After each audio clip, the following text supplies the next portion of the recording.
আজকের গল্প অন্য জাতের মানুষ। খুলনা থেকে গল্পটি লিখেছেন মোস্তফা। তখন আমার পোস্টিং ঝালকাঠি জেলায়। কথায় বলে, ধান নদী খাল এই তিনে বরিশাল। বৃহত্তর বরিশাল জেলার একটা মহকুমা ছিল ঝালকাঠি, বর্তমানে জেলা। সত্যিই তাই, নদীবহুল এলাকা। যাতায়াতের প্রধান মাধ্যম নদীপথ, অর্থাৎ নৌকা, ট্রলার, লঞ্চ এবং রকেট। সাজানো গোছানো পরিষ্কার পরিচ্ছন্ন ছোট শহর ঝালকাঠি।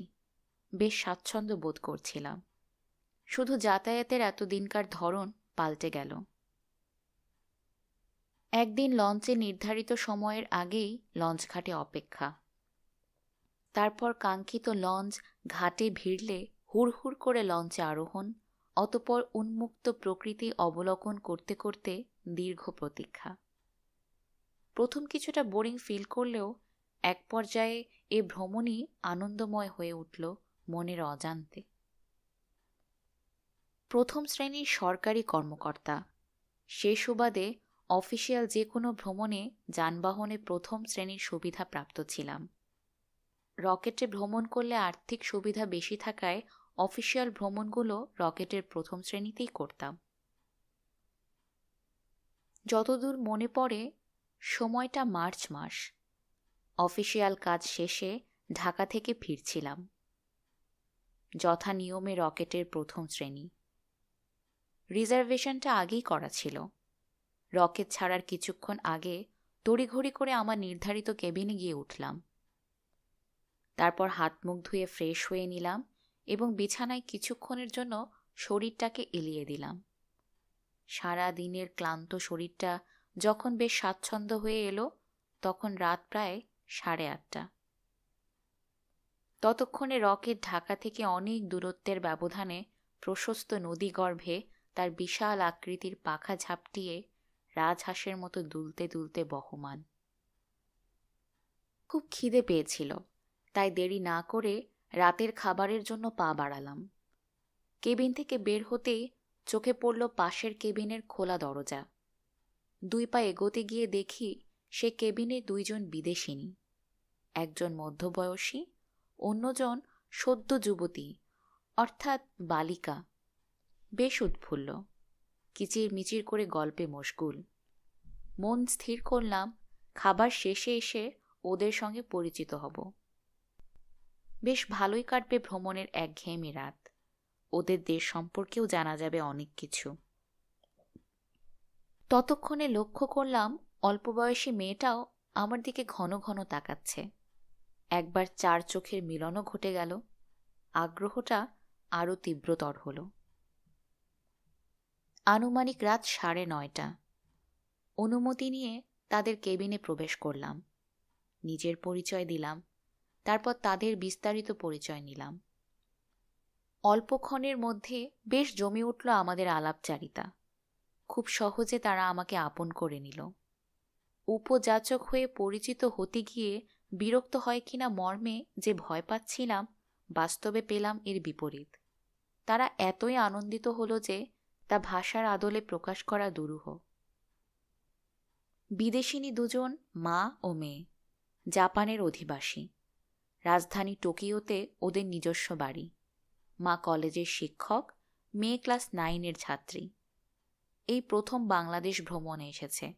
গন্তব্য বরিশাল। মা মোটামুটি ইংরেজি বলতে পারলেও মেয়েটা তেমন বলতে পারে না। তবুও আধো আধো ইংরেজি এবং ভাবে, ইঙ্গিতে, অঙ্গভঙ্গিমাতে সে তার ভাব প্রকাশে নিবেদিত ছিল। কথোপকথনের মধ্য দিয়ে জানলাম বরিশালের এক প্রতিবন্ধী ছেলে টোকিওতে অনুষ্ঠিত প্রতিবন্ধী ক্রীড়ায় অংশগ্রহণ করেছিল। ওই প্রতিবন্ধী ছেলেটার সঙ্গে এই মেয়েটার পরিচয় ঘটে। তারপর বন্ধুত্ব।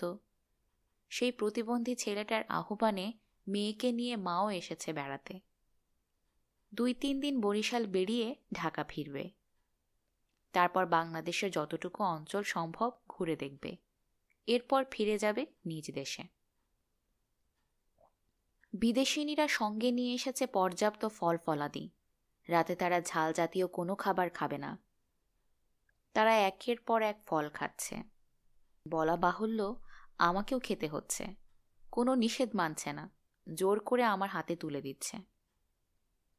আমি লক্ষ্য করলাম তারা ফল খেয়ে খোসাগুলো তাদের বহু পকেটওয়ালা বৃহৎ আকৃতির ব্যাগের এক পকেটে পুরে রাখছে। এর হেতুটা ঠিক বুঝে উঠতে পারছিলাম না। কৌতূহলী হয়ে জিজ্ঞাসা করলাম, কেন এমনটা করছো? জবাবে তারা অবাক হয়ে বলল, রকেটে তো কোনো ডাস্টবিন দেখছি না, তবে ফেলবো কোথায়? তাই রেখে দিচ্ছি, আগামীকাল বরিশাল নেমে ফেলে দেব। আমি বললাম, নদীতে ফেলে দিলেই তো হয়। জবাবে আরও অবাক হয়ে তারা বলল, এতে নদীর পানি দূষিত হবে যে। ততোধিক অবাক হয়ে অনুধাবন করলাম এরা কত উন্নত এদের মানসিকতা, কতটা সভ্য। তাদের কথার কোনো জবাব ইচ্ছে করেই দিলাম না। মনে মনে বললাম, এটা বাংলাদেশের নদী, এত সহজে এখানকার পানি দূষিত হয় কি করে? রাত 11টা প্রায়। অত্যন্ত বিনয়ের সঙ্গে হেসে 2-3 বার এক্সকিউজ মি বলে মা জানালেন তার খুব ক্লান্তি লাগছে, একটু ঘুমাতে চায়। মেয়েটাকে বলল, তুমি ইচ্ছে করলে ভদ্রলোকের কেবিনে গিয়ে গল্প করতে পারো। মেয়েটা উৎসাহের সঙ্গে সম্মত হয়ে আমার কেবিনে চলে এলো। মেয়েটির সঙ্গে রাত প্রায় 2টা পর্যন্ত গল্প করলাম। শিল্পীর নিপুণ হাতে আঁকা ছবির মতো সুন্দর সে। এত সুন্দর মানবী আগে কখনো দেখিনি। যেন মানুষ নয়, অপরূপা এক পরী। ধবধবে ফর্সা, অপূর্ব চেহারা। সবচেয়ে বড় আকর্ষণ তার কমনীয় ত্বক। শারীরিক এত সৌন্দর্য ছাপিয়ে আমার অন্তর্দৃষ্টিতে তাদের মনের সৌন্দর্যই বেশি মোহময় হয়ে উঠেছিল। কত নিশ্চিন্তে, কত বিশ্বাসে মা তার সদ্য যৌবনা ফুলের মতো মেয়েকে এক ক্ষণিক পরিচিত বিদেশি যুবকের সঙ্গে একাকী গল্প করার অনুমতি দিলেন। প্রচণ্ড মুগ্ধ হলাম তাদের এই বিশ্বাসকে স্মরণ করে। তাদের বৃহৎ হৃদয়ের বৃহত্তর মহত্বের কথা ভেবে আবারও অবাক হলাম এই ভেবে যে একটা দরিদ্রতম দেশের একজন প্রতিবন্ধীকে তারা বন্ধু ভেবে সে বন্ধুর বাড়ি বেড়াতে আসতে পারে। রাত 2টার দিকে মেয়েটি যখন আমার কেবিন থেকে বিদায় নিল, আমি তখন আমার কেবিনে বসে মেয়েটির সঙ্গে কাটানো 3টি ঘণ্টার অবিমিশ্র আনন্দ ঘন স্মৃতি নিয়ে বাকি রাতটুকু কাটালাম।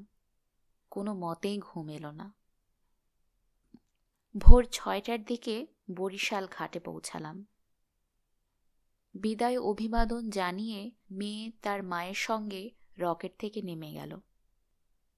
আমি তাকিয়ে রইলাম যতক্ষণ দেখা যায়। তারপর একসময় তারা অদৃশ্য হয়ে গেল। কিন্তু অদৃশ্য হলো না তাদের ফেলে যাওয়া স্মৃতি। আজও ভেসে ওঠে ক্ষণে ক্ষণে মনের বিশাল ক্যানভাসে। তখন কেবলই ভাবি, এরা অন্য জাতের মানুষ। গল্পটি এখানেই সমাপ্ত। কেমন লাগলো এই গল্প শুনে কমেন্ট করে জানান আমাকে, আর শেয়ার করে অন্যদের জানান এই গল্পটা।